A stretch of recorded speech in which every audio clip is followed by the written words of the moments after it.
great way to start your day with all the news, weather, and sports you need, interesting interviews, and friendly conversation from two guys that go together like Scooby and Shaggy.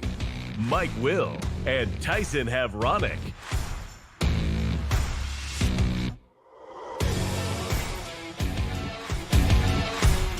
Well, good morning, everyone. Welcome to another edition of Huddle Up here on Extreme Sports. We made it through the weekend, starting for a brand new work week here. It's a Monday, the 27th day of April for 2026. Mike Will, Tyson Havronic, ready to get your day started the right way. All of your news, weather, and sports that you need to get your morning started here today. A lot on the plate. Going to be talking about the NFL draft. A former Husker, Nebraska running back Emmett Johnson was picked up by the Kansas City Chiefs in the 5th round with a 161st overall pick on Saturday. Johnson, the first Husker running back to be taken in the draft since 2016. So we'll get some details on that. We'll get some comments from EJ coming up on the show here today. 6 other Huskers agreed to some free agent deals after not being drafted over the weekend. The Nebraska baseball team picking up another series victory over Illinois over the weekend. The Nebraska softball team, they continue their winning ways. The volleyball team was out west in Chadron for their third spring match of the season. Hastings College baseball team has qualified for the GPAC postseason tournament for the first time since 2021 after splitting a couple of games with Concordia over the weekend. Softball team picking up a couple of wins over Mount Marty on Friday, and we had some high school baseball on a rainy Saturday to talk about here this morning. So all that and more is coming up. Our plate is full for a Monday, as you might expect, as we welcome in Tyson Havronic from the Western Studios. Good morning, my man. Yes, good morning. Both Bronco baseball and softball qualifying for the GPAC tournament. We'll know more on the softball, I think, later today when the seedings all get resorted out and put together. But yeah, for Hastings College softball, 2 dramatic wins on Friday night, both in walk-off fashion. I had talked to Baker in the pregame. This was the same scenario you remember that Hastings College was in a year ago. Had to win on the final day of the regular season. You're playing meaningful softball on the last day of the regular season, but they needed to win, and they did it in walk-off fashion. I have blamed the loss of my hair on covering Hastings College softball for the last couple of years because they're the cardiac kids. They did it again, and not once but twice in a must-sweep series against Mount Marty. They walked off the Lancers in both of the games, so both were high-pressure packed scenarios, and it was a lot of fun. But at the same time, easy on this guy's heart. I'm not getting any younger, and if they could just take care of a few teams and 10 run them, that would be swell. But we had, two action-packed games this weekend, and congratulations to TB and Little E and the rest of the Hastings College Broncos for their qualification. And like you said, had to wait out Mother Nature, but eventually got her done. And the Broncos also playing their way into the postseason field here. Yeah, the baseball team. We played a game on Saturday. Played the first game. Hastings beat Concordia 3-1 on Saturday. Then we waited for about 3.5 hours. That's a long wait. Of the weather, hoping to find a window of opportunity to play. It was pretty well shut. So the window of opportunity never came. So at about 5 o'clock or so, we decided to postpone the second game of the doubleheader and try to find a place or a time to play either Sunday or Monday to play the second game of the doubleheader.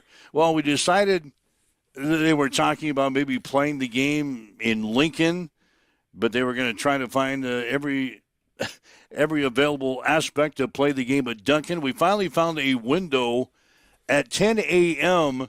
on Sunday morning to start the game. Oof. So we played the second half of the doubleheader on Sunday at 10, hoping to get 4.5 innings in of the 9-inning game to make it a complete game. Mm-hmm. We got 5 innings in, and then it started to rain. They said, what the heck? We're out of here. We done. Broncos were losing the second game 11-0 anyway, so they said, what the heck? We're out of here after 5 innings, and that was that. The Broncos are going to be the number 8 seed for the GPAC tournament that gets underway on Wednesday, and they'll face the conference champion and the number 1 seed, Doane University, on Wednesday in Crete. So we'll talk about that coming up on the show today. What about the NFL draft? People are waking up this morning, want to know if any Huskers went. Yes. One Nebraska player went to the Kansas City Chiefs. That was in the 5th round, the 161st overall pick. Emmett Johnson going to Kansas City, maybe a little lower than most, I guess a little higher in the draft order than most draft experts were expecting EJ to go, but he was happy to be going to Kansas City. We'll get some comments from him coming up on the show today. But Emmett Johnson going to Kansas City. I think I like the pick. EJ going to my Kansas City Chiefs. Obviously, running back room is healthy at Kansas City, but I think maybe Emmett can step in and be a third down type of back. Maybe not as a running back, maybe splitting out as a wide receiver.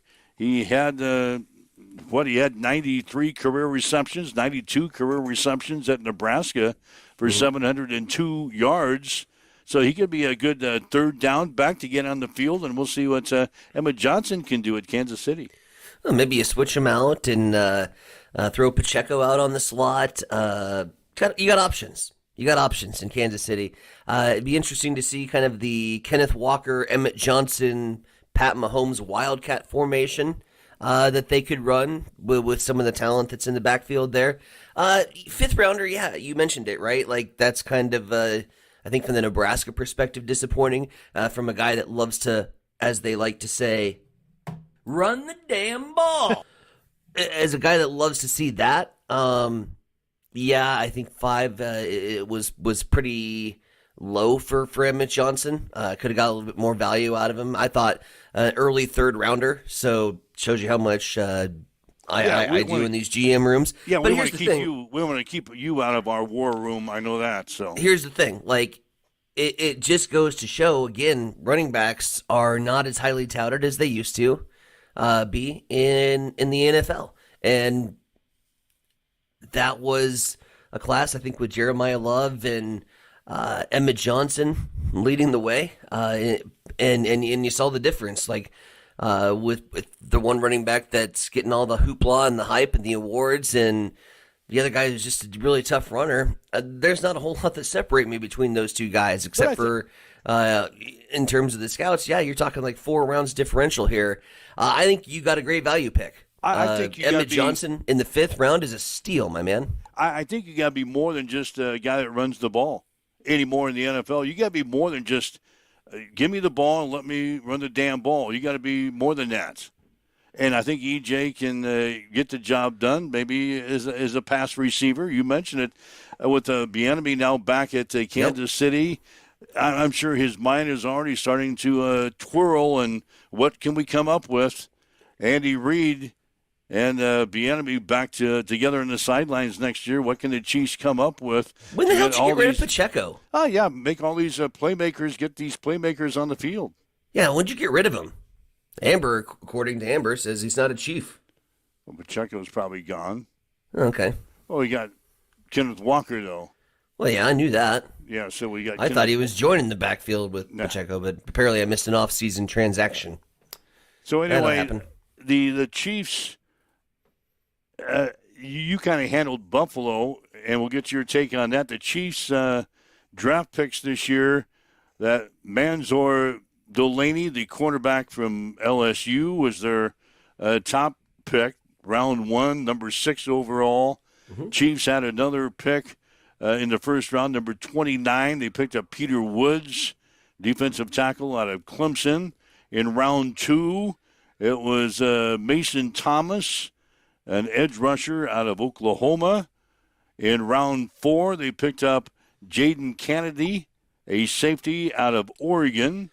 Round 5, the Chiefs picking up Emmett Johnson and also Cyrus Allen, wide receiver out of Cincinnati. Then they had a 7th-round pick and picked up a quarterback, Garrett Nussmeier, quarterback from LSU in the 7th round. Could be Mahomes' backup sometime in the future. But Nussmeier is brought in by Kansas City in the 7th round. So that was the Chiefs' draft weekend. Sure. What about the Bills? Were you happy with the Bills? I think I will be.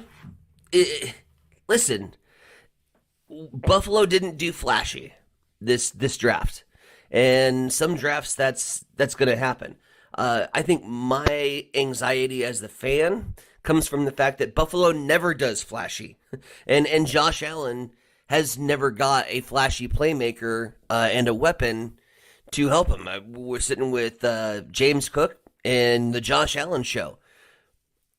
So we don't have a receiver to throw the damn ball to. They didn't improve on that over the draft? We did. And it's not going to be a flashy name. And I don't think it was one that was on too many people's radars. I don't think it was one that's going to make the ground shake, but I think it's just going to be a guy that's going to be really solid for Buffalo moving forward.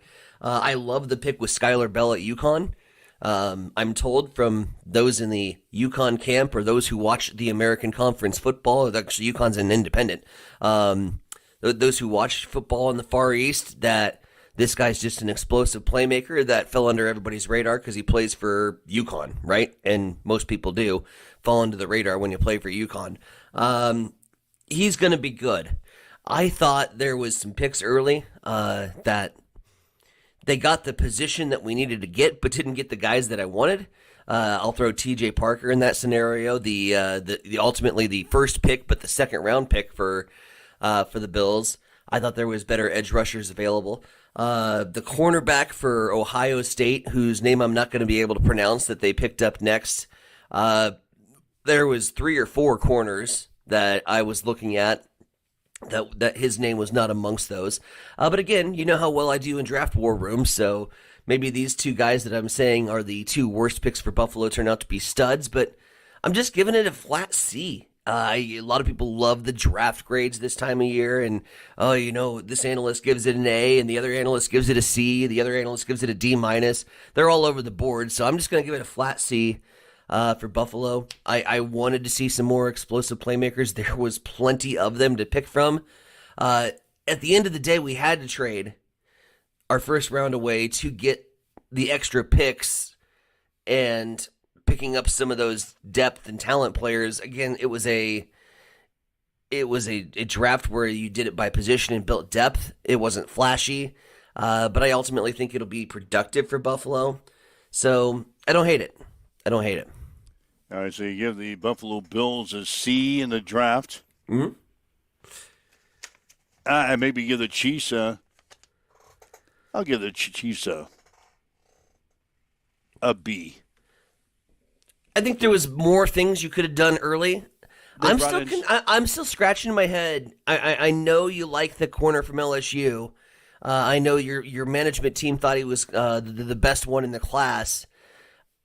Moving up that high to get him, that was kind of a head scratcher for me. I think he would have been hanging around a little bit later. So obviously they like him. Yeah. So, what about the Heisman Trophy finalists that did not get drafted? Diego Pavia from Vanderbilt. He was a Heisman Trophy finalist, and they go through all 7 rounds. He never hears his name called. Mm-hmm. I see he signed a free agent deal, or agreed to a free agent deal today with Baltimore. So he's going to be heading to Baltimore. But, yeah, one of the Heisman Trophy finalists didn't even get drafted over the weekend.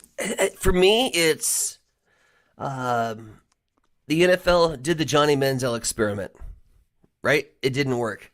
A guy that runs his mouth, and to his credit, I mean, stuck his foot all the way inside his mouth during the week leading up to the Heisman Trophy presentation.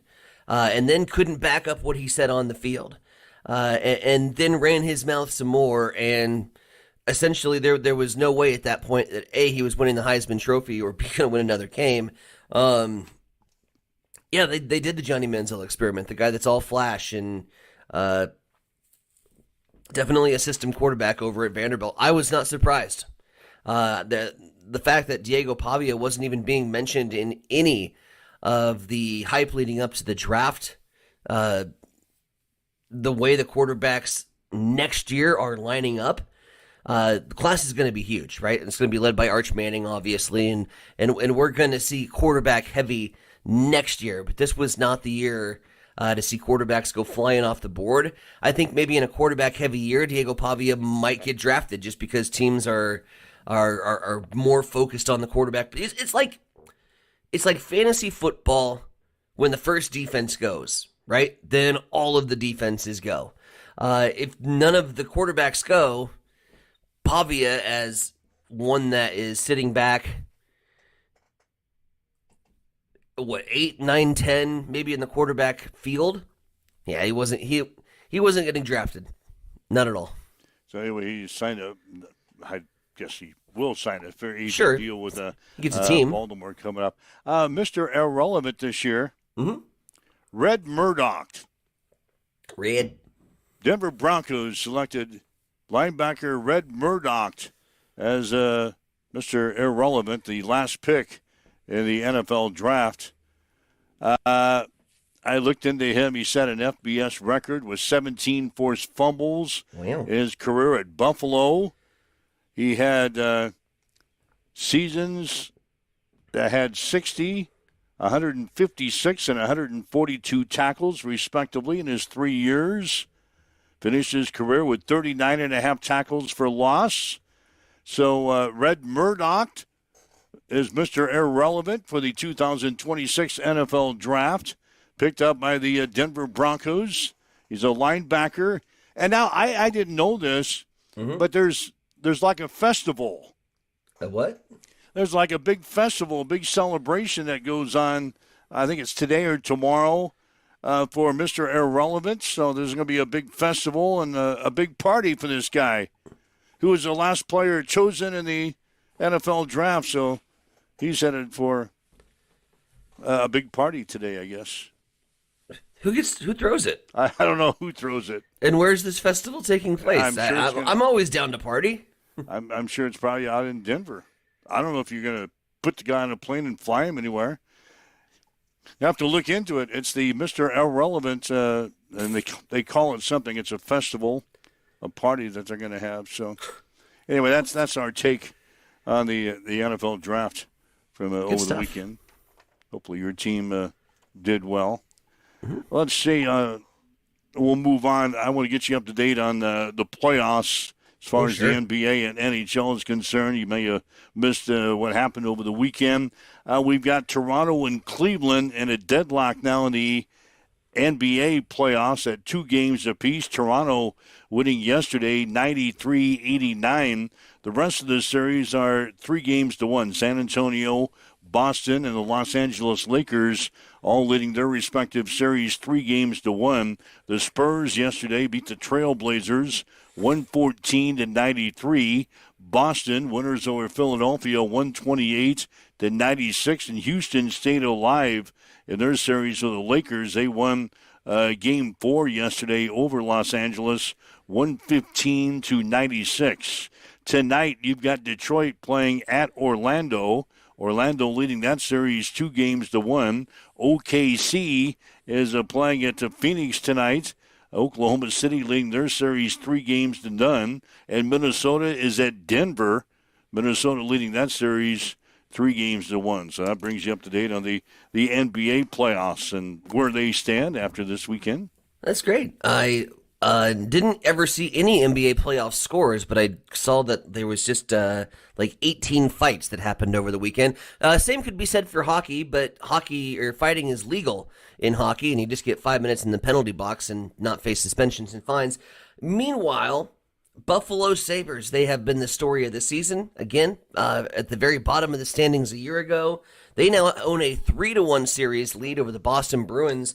They scored not once, not twice, not 3 times, but 6 times in their victory against Boston. A 6-1 victory for the Sabres.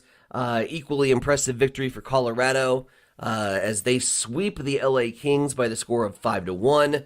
The Lightning have tied their series up against the Habs 3-2. Habs, a.k.a. Canadians in Montreal. And the Anaheim Ducks in a game that probably nobody was up for because it was well after midnight. In overtime, a winner against Edmonton 4-3. That brings us to tonight where we have Game 5 in the series between Philadelphia and Pittsburgh. The Penguins are trailing the Flyers 3-1. Philadelphia with that series lead. The Mammoth could take that 3-1 series lead. Game 4 tonight against the Vegas Golden Knights. That's an 8:30 puck drop. Hoping Vegas ties up that series and puts the expansion team away for good. But we will see as the NHL playoffs roll along on the ice.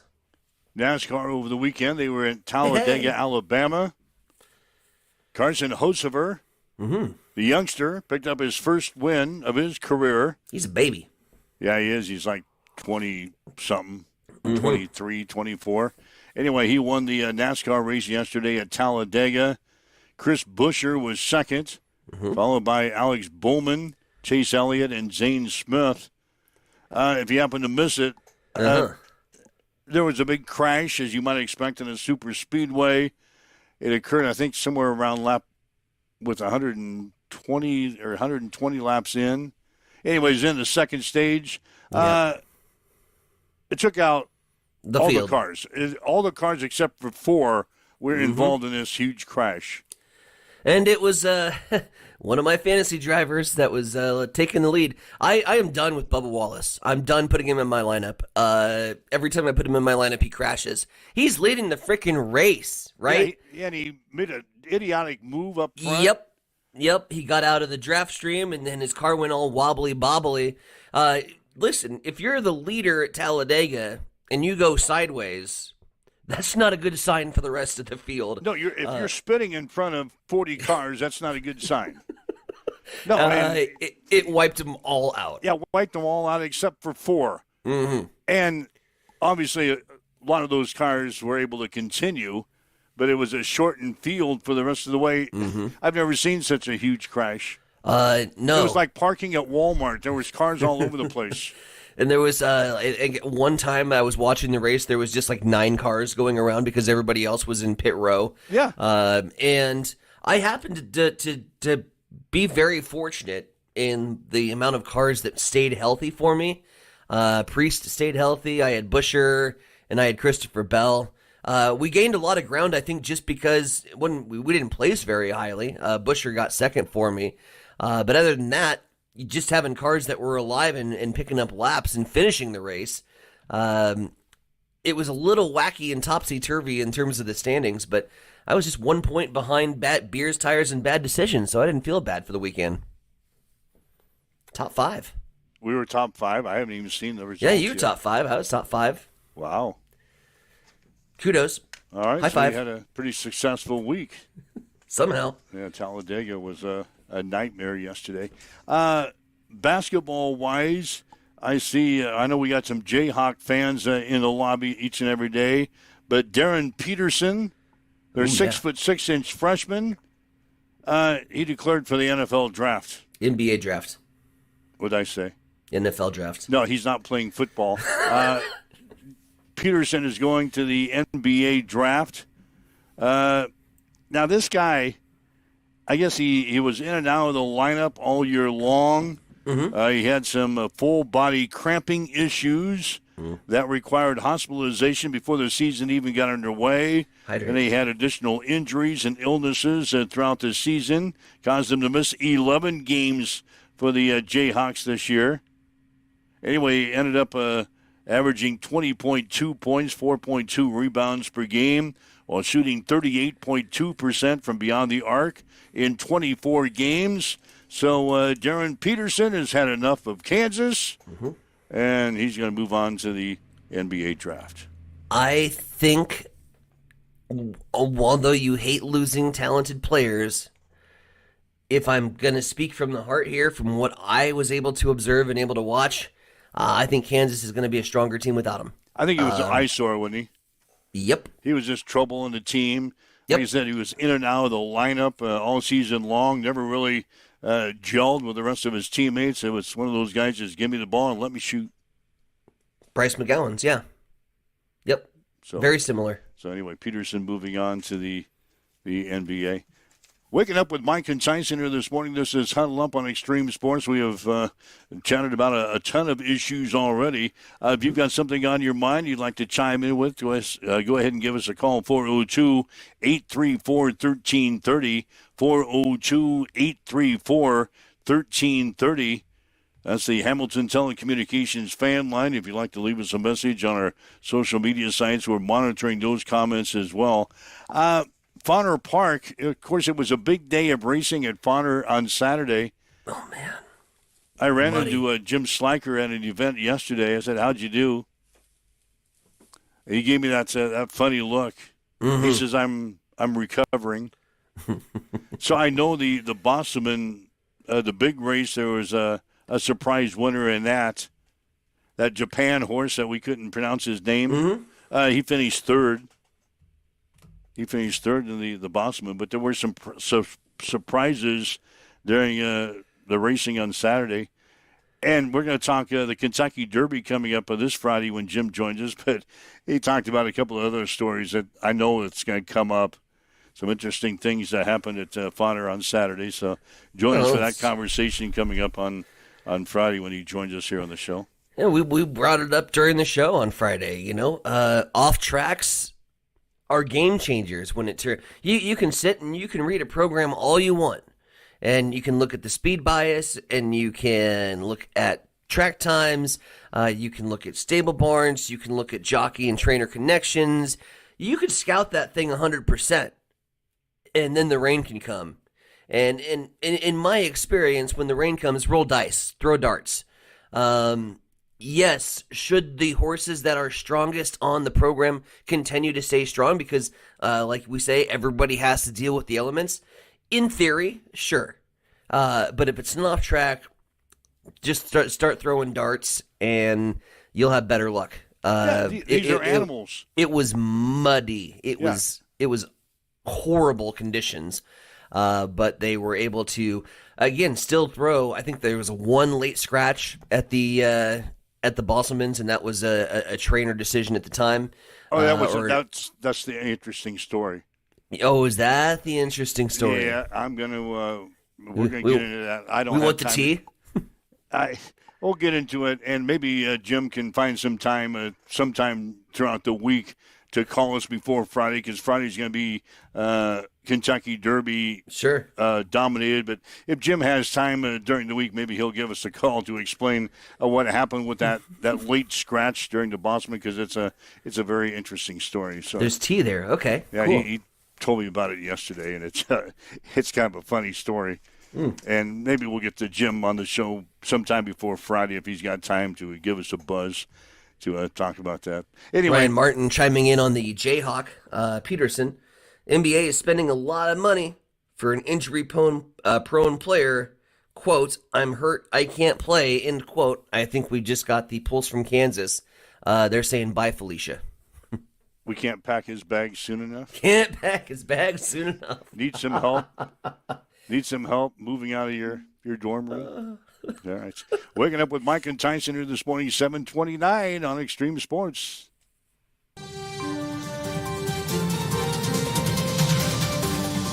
It's time for a morning news update on Extreme Sports.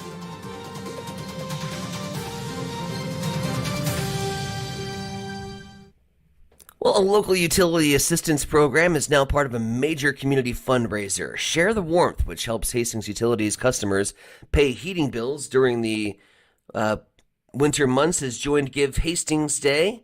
The program supports seniors, people with disabilities, and others facing financial hardship. I'm going to hook Jim up. Hang on just a second. To switch computers here. Okay, hooking Jimmy up. Give Hastings Day is set for May 7th with early donations already underway. Contributions to Share the Warmth and other nonprofits can be made online or in person, with funds helping residents in need stay current on utility costs. This is multitasking, by the way, over here. The University of Nebraska Board of Regents has approved eliminating 4-degree programs at the University of Nebraska Kearney as part of ongoing budget cuts. The programs, 3 undergraduate degrees and 1 master's, were targeted due to low or declining enrollment on long-term viability concerns. University leaders say the reductions are part of roughly $4.5 million in campus cuts tied to broader system-wide budget challenges. Officials add current students will be supported so they can complete their degrees. It is now 7:30. Mike, we've got Jim on the other side of the corner. Let's go ahead and dive into what's going on in sports. Yeah, Nebraska running back Emmett Johnson was selected by the Kansas City Chiefs in the 5th round with a 161st overall pick of the NFL draft on Saturday. Johnson is the first Husker running back taken in the draft since fullback Andy Janovic was taken in the 6th round in 2016. Johnson finished his Husker career with 2,460 rushing yards and 702 receiving yards. 6 other Huskers agreed to free agent deals after not being drafted over the weekend. Defensive back Sierra Wright is headed to Cincinnati. Defensive back Deshaun McCullough and wide receiver Dane Key will be going to Denver. Linebacker Javen Wright and offensive lineman Henry Latowski to Tampa Bay, and safety Deshaun Singleton to Kansas City. The Nebraska baseball team won their series at Illinois over the weekend. The Fighting Illini won the game on Friday 10-5, but Nebraska came back to win on Saturday 12-5 and Sunday 3-0. Nebraska down 33-11 in the season, 17-4 in the conference. They'll play host to Kansas State on Tuesday. The Nebraska softball team swept their 3-game series with Iowa over the weekend. The Huskers won 2 games on Friday, 9-1 and 5-2, and won on Saturday 13-0. Nebraska is now 40-6, 20-1 in the conference. They'll play at Penn State this weekend. The Nebraska volleyball team capped off its spring with a 4-0 sweep over Northern Colorado on Saturday in Chadron. The scores were 25-21, 25-18, 25-16, 25-21. Tiara Sigler had 10 kills and 7 digs for the Huskers. That's a check in your sports headlines at 7:32 on Extreme Sports. It's time for a morning weather update on Extreme Sports with Chief Meteorologist Tim Jones. We start off this Monday morning with patchy area fog and area showers clear off to the east. Today it'll be on the cool side. We'll have a high in the mid-50s, mostly cloudy, and we'll have winds gusting to 30 miles per hour out of the northwest. Overnight tonight, a few passing showers with an overnight low of 37. An outside chance of a few showers on Tuesday. Cool and breezy, a high in the mid-50s. Once again, 33 on Tuesday night to Wednesday morning, and sunshine returns with the high of 64.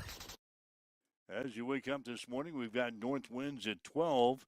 It is cloudy. It is 49 in Hastings at Extreme Sports. Hi guys, this is Justin Consrick with Adam Marshall Land and Auction. Just want to talk to you about how we do things. I talk to farmers every day.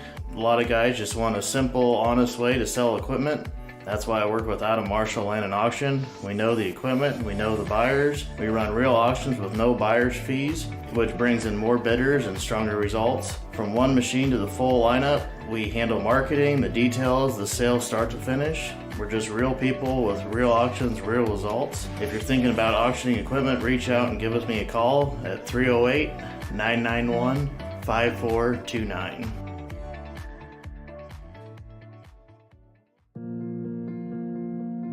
I'm John Butler, funeral director and owner at Livingston Butler Volland Funeral Home and Cremation Center in Hastings. And I'm Nikki Butler, the Advanced Funeral Planning Specialist. Whether you choose a traditional service, cremation, or a unique memorial service, our experienced staff is here to help guide you through every step. Visit us at lbvfh.com to learn more about our services and how we can support you. Livingston Butler Volland Funeral Home and Cremation Center. We are here when your need is greatest.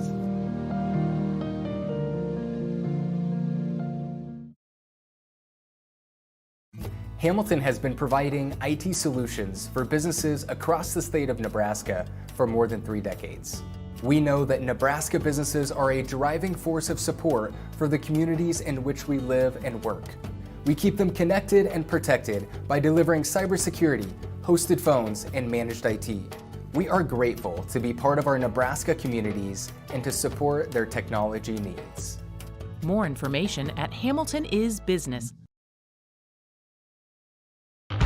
This summer, baseball lives on Extreme Sports. Extreme Sports is your exclusive home for American Legion Baseball, bringing you every big moment from Hastings 5 Points Bank, Hastings Johnson Imperial Homes, and Hastings Runza. From the first pitch of the regular season to the intensity of the postseason, we've got it all covered. Every game, every inning, every highlight. Don't miss a single thing this summer. American Legion Baseball lives right here on Extreme Sports.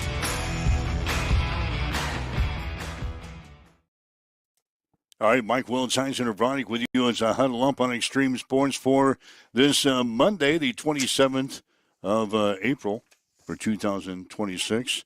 We talked about Fowler Park and the rain and the big day of racing that we had on this Saturday. The big Bossman $100,000 race was run on Saturday.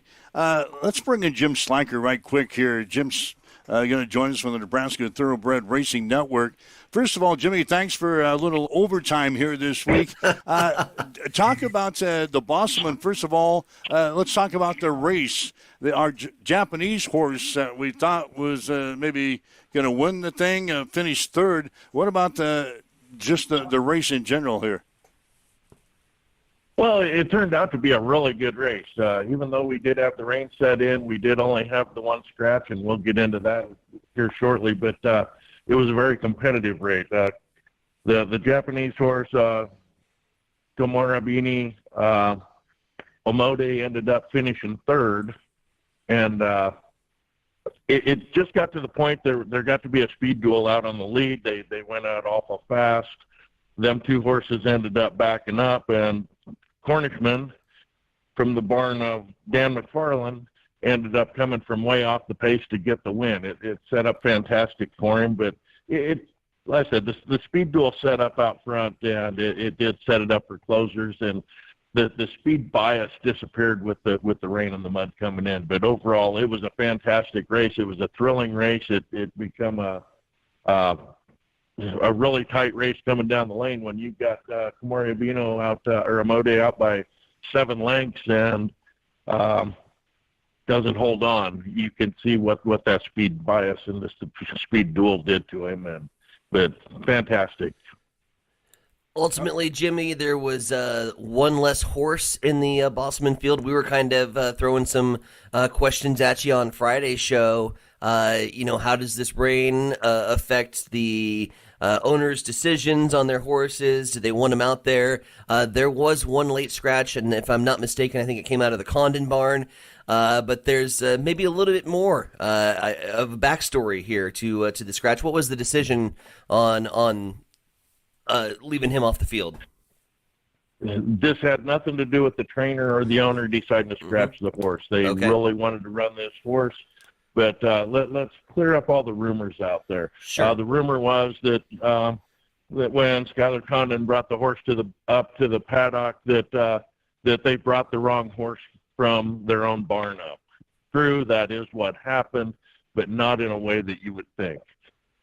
They had this horse purchased. They claimed exonerable for Nick Schaaf out of a race out in Keeneland back on April 15th. They paid $50,000 for this horse. Out of that race at Keeneland, there were 3 horses claimed. Exonerable was one for $50,000. It was claimed actually showing as a trainer being Joe Sharp. Joe Sharp is one of the national leading trainers in the nation, very respected person.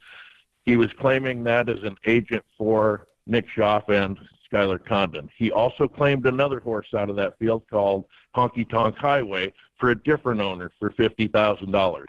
The mix-up become out at Keeneland, Kentucky, when the shipping agent showed up to get this horse back to Funner Park. The wrong horse was loaded in the van, shipped to Schuyler as being inexonerable. Nobody knows that this is the wrong horse, that it was actually Honky Tonk Highway until they got the horse up to the paddock. Every horse is microchipped for all their information for the who that horse is.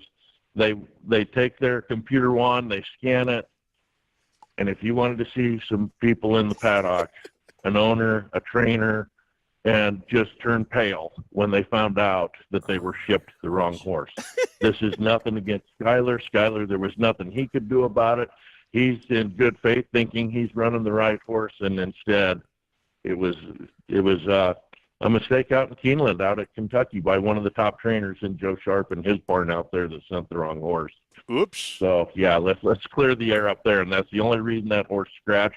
They bought that horse for $50,000 with the plans of recouping their money in this race. They felt like they had a fantastic chance of winning with him. Even if they finished second in this race, they're going to get most of their money back for that horse. And so, yeah, it was a let's clear the air, and that's what happened.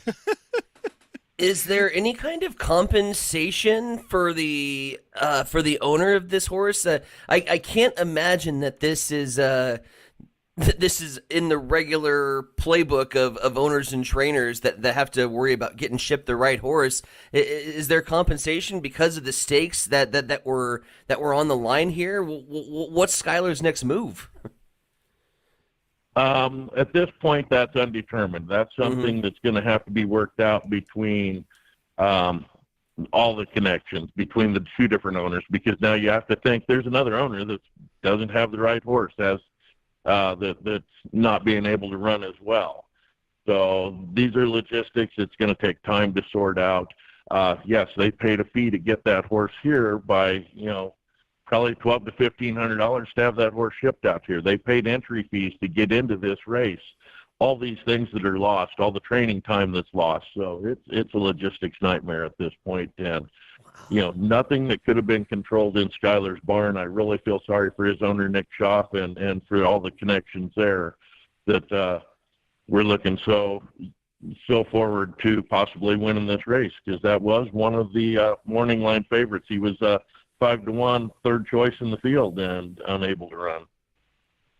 All right, Jimmy, thanks for spending a couple of minutes with us. Thanks for clearing that up. Kind of an interesting move at Funner Park on this Saturday. You got all week to get ready for the Derby. Hopefully you can come up with some picks for us on Friday. We'll talk to you then. Sounds good, guys. We'll have picks for that. We'll have picks for Funner, and the last 2 days of racing at Funner Park are this weekend, Friday and Saturday. Jim Slanker from the Nebraska Thoroughbred Racing Network joining us to recap the big Bosselman race on Saturday and a little mix-up. Yeah, I didn't know the horses had chips to them until yesterday, so each horse is identified, and they got to the paddock and scanned the chip, and we got the wrong horse. Oh, boy. Wrong horse was shipped to Grand Island to compete at the Bosselman race. So, anyway, that was what's happened at Funner Park over the weekend. I was not expecting that story on my bingo card when I woke up this morning. No, you thought it was weather related, didn't you? Well, yeah, as one would, right? Yeah, I was teasing you. Yeah, I was teasing you. The Nebraska volleyball team wrapped up their spring workouts. They were out in Chadron over the weekend as they played their third spring match the season. They beat Northern Colorado in 4 games on Saturday, winning by scores of 25-21, 25-18, 25-16, 25-21. Tierra Sigler, 10 kills, 7 digs for the Huskers.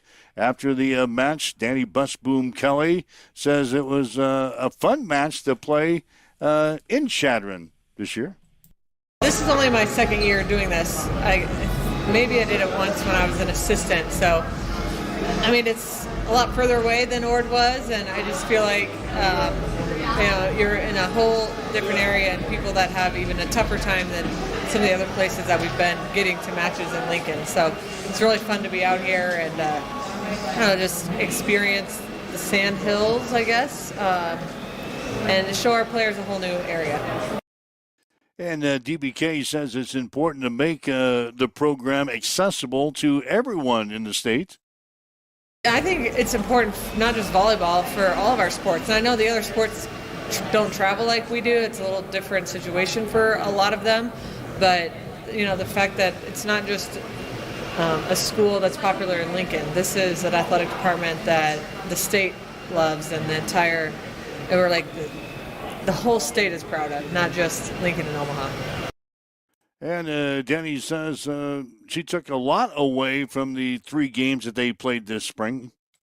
The main thing is what we've been working on in practice, or some of the players that have had great springs, it translated into matches, and that's not always easy to do because you can play great practice, but when you're in a match-type environment, that can go away. So it's my biggest takeaway. I was really proud of the players that really stepped up in practices, performed on the 3 matches we had. All right, so there you go. The Huskers closing out their the spring season. Basically, Iowa State, Creighton, and now Northern Colorado. I think they lost one game in those 3 matches. One set. One set. Yep. To Creighton. They swept Iowa State, and they swept Northern Colorado, playing 4 games in the spring match. So Husker volleyball is still going to be very good next year. This just in. They're going to be very good next year. So 7:46. Waking up with Mike and Tyson. This is a Huddle Up on Extreme Sports. We told you that Emmett Johnson, he was drafted over the weekend by the Kansas City Chiefs, the number 5 pick in the 5th round pick, the 161st overall pick by the Chiefs. Heard from EJ over the weekend as well. And we asked him about his reaction to being drafted a little bit later than most of the mock drafts had him, going with a number 161st pick to the Chiefs. Same reaction I had my whole life, man. I've been doubted, I've been passed on, so just needed an opportunity, honestly. Really blessed for this opportunity. Didn't matter what pick, what round. I get to still put on a football jersey, put on a football helmet, and still go out there and work. And when it's on the field, it's not what pick it is. It's everybody playing football, so I'm ready for that. And Emmett says he has always played with a little chip on his shoulder. Man, it fuels me every single second of the day, man. I just got a chip on my shoulder. I feel like a box of Pringles at this point now, but it fuels me, man. I've had a lot of things that, have fueled me in the past. I've been through a lot of adversity, so I feel like I'm ready for whatever. And just needed an opportunity, like I said, man. I'm going to be ready to work, and just can't wait to get to work. Yeah, he's looking forward to playing with a couple of good dudes, too. Kenneth Walker and Patrick Mahomes. I love it, man. I love it because I'm working with the best of the best, man. I got, Super Bowl MVP, running back, and then Pat Mahomes, somebody who's proven. And it's going to be amazing, man. I love playing against the best, and I love playing with the best. So it's going to be a fun opportunity to do that. And we talked to him about his draft day experience. Yeah, it was just a lot of, having a lot of faith in myself and, just believing in myself, man. I knew that, I didn't go as early as, people thought I would go, but I just know that I needed an opportunity. And so I just had faith the whole time. I know what I am as a player, so I have no doubt that I'll be ready for the NFL. And I know I just needed an opportunity, like I said, and I'm going to make the most out of it for sure. And Emmett says he hopes to have a role in the Kansas City offense. Yeah, I'm going to come in and dominate, man, and whatever role or whatever, opportunity I get, I'm going to make the most out of it. It's going to be great to come in there, like I said, and play with the best. And I know that, I got a good coach in Andy Reid and just the whole staff in general. I know they're going to put me in a good position. But most importantly, I just know I'm going to come in and work my butt off and, earn my way like I've been doing my whole life. And Emmett says he had some conversations with the Chiefs even before the draft this weekend. I knew from the Combine, man, we had a great formal interview at the Combine. I feel like they really loved everything, about that experience. But I didn't talk to them much after the Combine. Had a lot of interest from a lot of schools, a lot of teams, but I just knew that I just needed one opportunity, man, like I said. And whoever chooses me is who I'm going to go all in for. So they chose me, and that's all I care about, and I'm just ready to get to work. And Emmett says he has always been able to beat the odds. Just having self-belief, like I said to myself, I know what I am, and I know God had a plan for me. I know what type of player I am, so I'm never worried about what people say. I just tune out all the noise, and like I said, my whole life I've been passed on and doubted, so I just know that as long as I got faith in myself and my abilities, nothing else matters. And Emmett Johnson says he hopes to have a role in the Kansas City passing game. Both, man. Ever since I was 8 years old, my first coach, Coach Kedrick, put me in a position to not just be a running threat, but receiving threat. And I feel like, any route in the route tree, I'm able to run. I study receivers. I don't just study running backs. I'm not somebody who just studies running backs. I study receivers, too. So I know that I have the ability to go out there and run routes in the slot or wherever it may be, and I can affect the game in multiple ways. I think it just brings my value up to a team. So I know that if I have a chance to do that, at this next level, it'll be really scary for some defenses. All right, so there he is, the newest member of the Kansas City Chiefs, Emmett Johnson. He'll be joining Kenneth Walker, hopefully in the backfield. Patrick Mahomes, get him back healthy and ready to go. Looks like he's on pace to join the team early next year after his ACL injury. So there you go. The Chiefs making some moves on defense during the draft. I'm starting to drink the Chiefs Kool-Aid again, as you might expect. You gave it a B. I gave it a B. That's not Kool-Aid. Is there a lot of if you're gonna open up the can of Kool-Aid, you got to be giving me an A+, buddy. You got to be all in. I don't think there's any team that got everything they wanted. I looked at some of those draft grades. I didn't see any A's out there. I was a C student when I was in school, so I'd be happy with a B. You certainly had you didn't even sniff B status, did you? Oh, again, yeah, we did, but it's just not in the flashy, sexy players that ESPN throws in their top 10 board, right? Like, it's not on Mel Kiper's big board, but we're still going to go out there, just like EJ said, right? We're still going to go out there. We put on pads at 166 or 1. It doesn't matter. You're a football player. I think the Bills did a good job of getting depth, giving us an opportunity to not have to, wear out 11 guys defensively throughout the course of a game. We can mix and match. We can put some players in. Again, we're putting guys in that fit the Joe Brady scheme, and we'll see how it all shakes out. It's going to be Josh Allen all the way. You know it. Well, I know it's going to be Josh. Don't be giving me any fluff. I'm not giving you fluff. I'm saying defensively, we had holes. We had issues. We had guys that were just gassed because we didn't have a lot of depth. I think the Bills got a lot of depth here in the draft. And so, we'll see how it shakes out. I'd teeter on giving Kansas City, especially late. I think KC on days 2 and 3 did better on KC than day 1.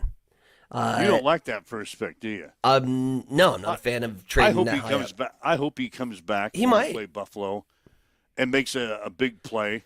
He probably will against Buffalo, and then you won't hear the end of that. I'm gonna put this in my memory bank. I just thought you overpaid. Yeah, if he makes a big play against Buffalo, game-saving interception at the end of a 35-31 thriller. God, you're not listening. I'm not saying it's a bad pick. I'm just saying you overpaid. I'm not saying it's a bad pick. I'm saying you overpaid. In fact, you might want to just make plans to be off that next day, that following Monday after he makes that great play. We got to work on your listening skills. I love it. 7:53, waking up with Mike and Tyson here this morning. This is Huddle Up on Extreme Sports.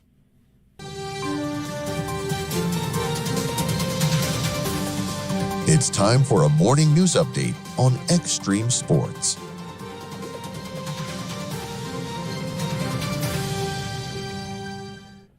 A local utility assistance program is now part of a major community fundraiser, Share the Warmth, which helps the Hastings Utilities customers pay heating bills during the winter months, has joined Give Hastings Day here for 2026. The program supporting seniors, people with disabilities, and others facing financial hardship.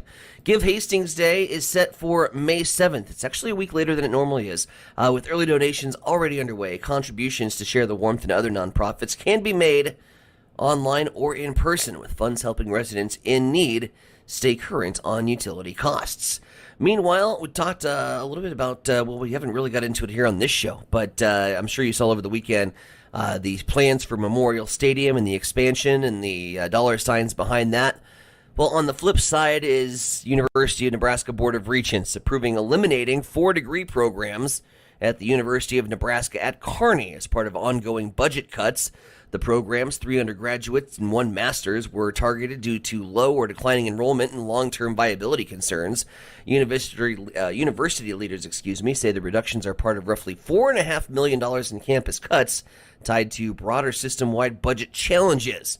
Officials add current students will be supported so they can complete their degrees. 5 minutes until 8 o'clock. Let's head over to the East Side Studios. Mike, what's going down in sports? Well, the Hastings College baseball team is qualifying for the GPAC tournament for the first time since 2021 after beating Concordia 3-1 in the first game of a doubleheader on Saturday at Duncan. Cameron Dahlgren threw all 7 innings, allowing 1 unearned run on 6 hits with 5 strikeouts. Peyton Vargas was 2 for 3 at the plate. The second game was played on Sunday, and the Broncos lost to the Bulldogs 11-0. Hastings is now 22-24 in the season, 10-18 in the conference. They'll be the number 8 seed for the GPAC tournament and will play top-seeded Doane on Wednesday at 3 in Crete. In the other game at noon, Briarcliff will play Northwestern. In the Concordia bracket, Morningside will play Dakota Wesleyan at 3 on Wednesday in Seward, followed by Concordia against Mount Marty. Hastings College softball team swept a doubleheader from Mount Marty on Friday, 5-2 and 10-8. The Broncos are 17-22 in the season, 8-14 in the conference. Should be the number 8 seed for the GPAC tournament. Brackets will be announced later on today. The Nebraska Kearney softball team went 0-4 over the weekend, losing doubleheaders at Northwestern Missouri and Central Missouri. The Lopers are now 14-37.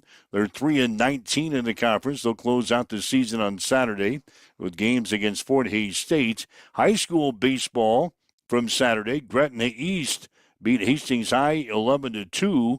The Tigers are now 6-13 in the season. They will play at Lincoln Pius today. Adams Central has now won 7 games in a row. The Patriots beat Aurora 10-2 on Saturday. Adams Central is now 15-6. They will play at North today. That's a check into your sports headlines at 7:57 on Extreme Sports. It's time for a morning weather update on Extreme Sports with Chief Meteorologist Tim Jones.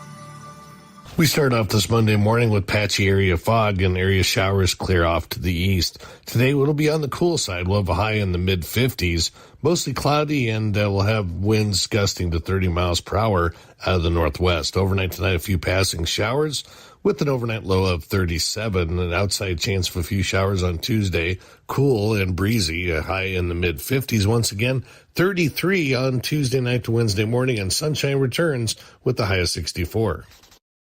As you wake up this morning, we've got north winds at 12. It is cloudy, 49 in Hastings at Extreme Sports.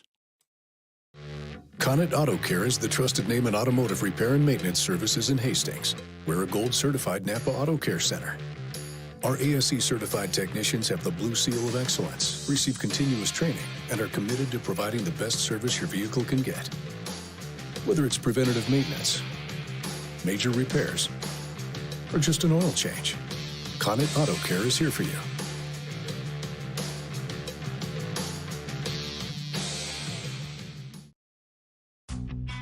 Looking for the perfect spot before or after the game? Head to Miscue's Sports Bar and Grill in Hastings.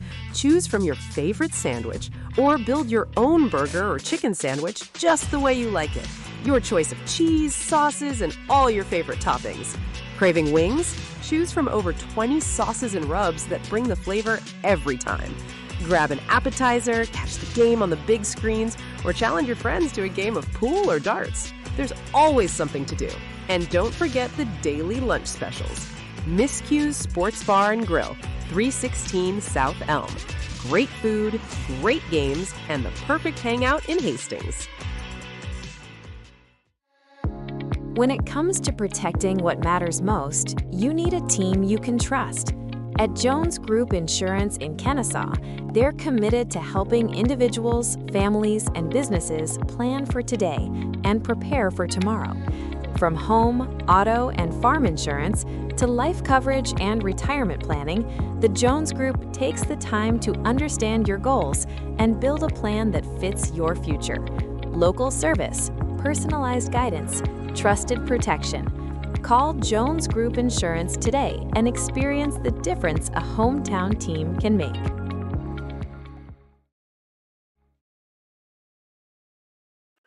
All right, Mike Wills, Heinzen and Bronick with you. It's Huddle Up on Extreme Sports.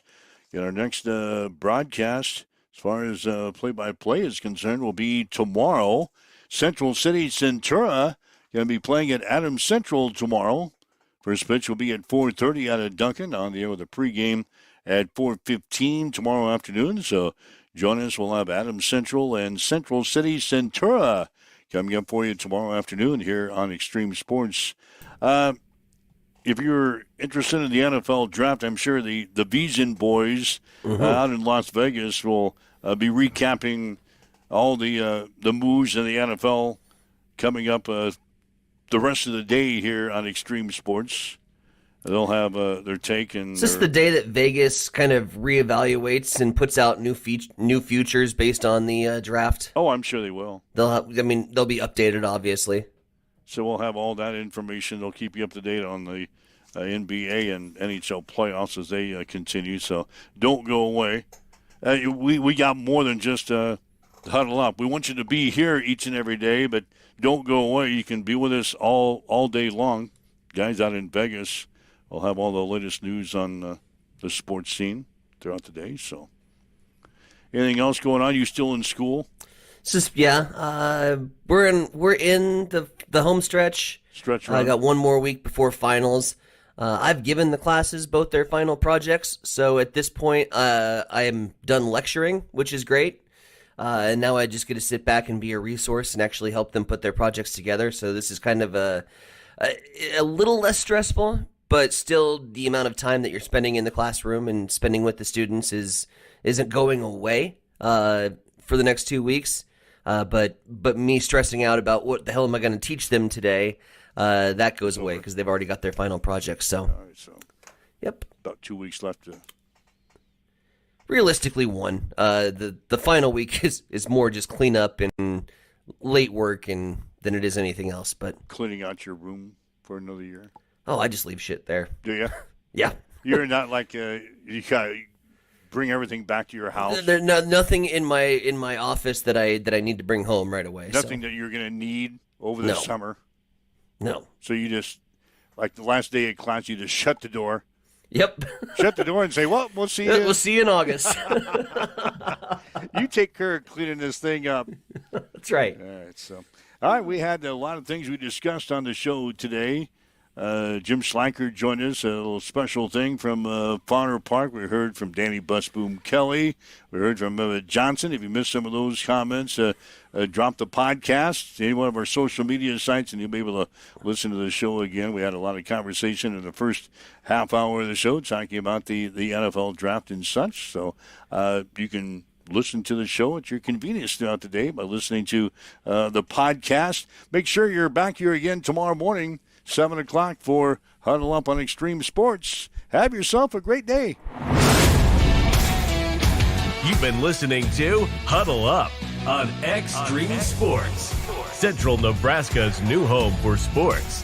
Join us every weekday morning from 7 until 8 on Extreme Sports.